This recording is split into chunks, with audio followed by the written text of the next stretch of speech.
বুখারী শরীফের কিতাবুল মাগাজির মধ্যে রয়েছে। একজন ব্যক্তির নাম ছিল সফওয়ান, আবু সফওয়ান নাম ছিল, তার ছেলের নাম হিসেবে যার নাম ছিল সফওয়ান, যার নাম আসল নাম ছিল উমাইয়া বিন খালফ।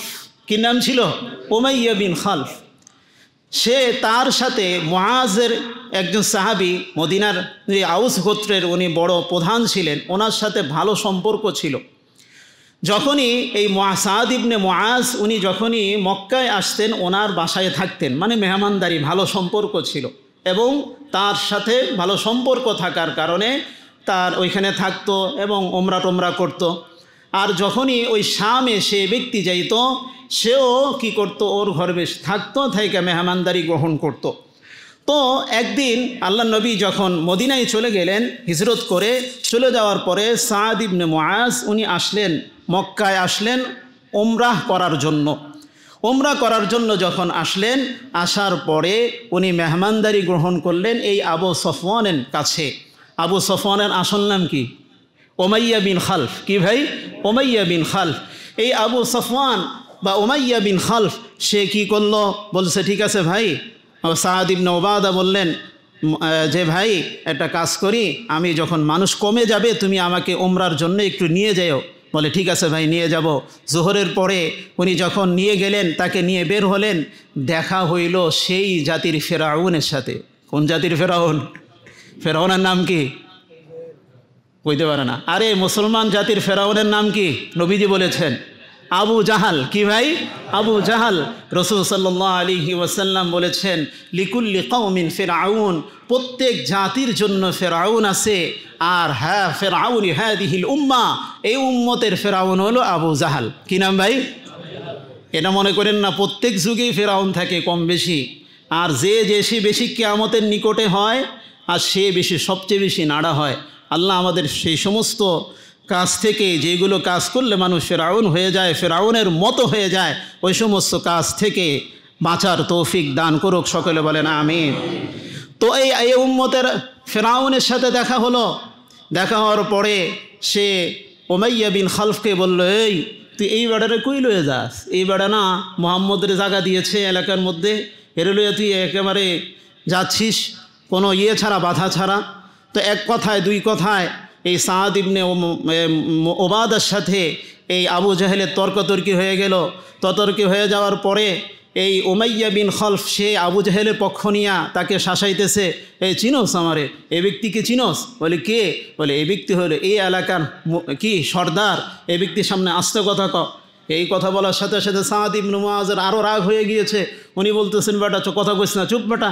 এরপরে কথার মতো বিশাল ঝগড়ার পরে হঠাৎ করেই সাদ ইবনে মুআজ ওই যে উমাইয়া বিন খালফকে বলতেছে, আমি শুনেছি রাসূল সাল্লাল্লাহু আলাইহি ওয়াসাল্লাম বলেছেন তোকে তো আল্লাহর নবী হত্যা করবে। সুবহানাল্লাহ বলবেন না?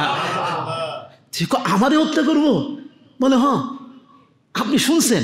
বলো হ্যাঁ। সে আল্লাহর নবী তারা নাম নিত না, তারা কইতো ইয়াসরাবি ভাই। কি কইতো? মদিনার। এই কথা বলতো। তাহলে আমার কথা বলেছে? বলে হ্যাঁ।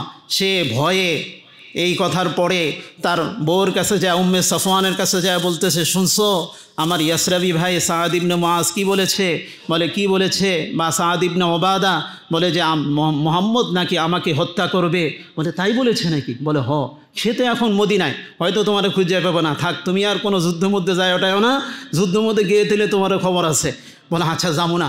আবু জাহেল তো সে তো ফেরাউন, সে কি করছে, যখন এই কথাটা শুনছে, শোনার পরে হের গালি নেতা, তো নেতার সাথে সাথে নিয়ে আড়ে, নেতাজি আপনি যদি পিছনে যান তাহলে কেমনে হবে।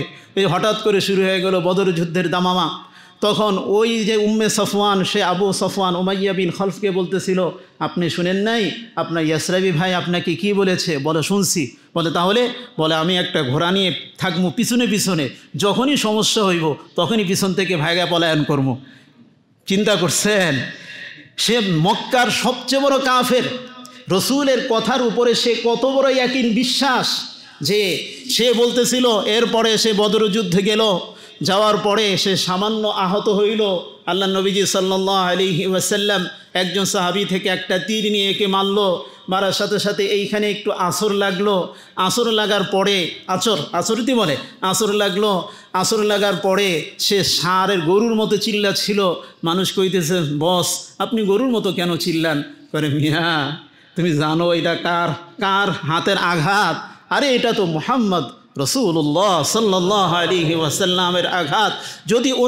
সে যদি এইটা না মেরে আমার দিকে থুতু নিক্ষেপ করতো তাহলে আমি ধ্বংস হয়ে যেতাম।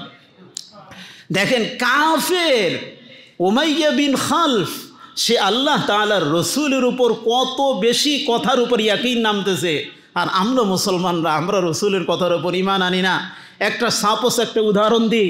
মনে করেন আল্লাহ নবীজি সাল্লাল্লাহু আলাইহি ওয়াসাল্লাম বলেছেন, রাকাআতানি ক্বাবলাল ফাজরি খায়রুম মিনাদ দুনিয়া ওয়া মা ফিহা।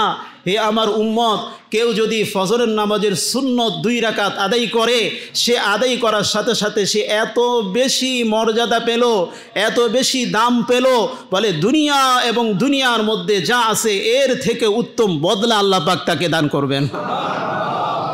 এটা হলো ফজরের সুন্নতের অবস্থা। কই রসুলের কথার যদি আমরা দাম দিতাম, যদি ইয়াকিন করতাম, তাহলে ফজরের নামাজে আমরা কম হইতাম না বেশি হইতাম? কই ফজরের নামাজে কই। যাই হোক, আল্লাহ আমাদের সকলকে হেফাজত করুক, সকলে বলেন আমিন।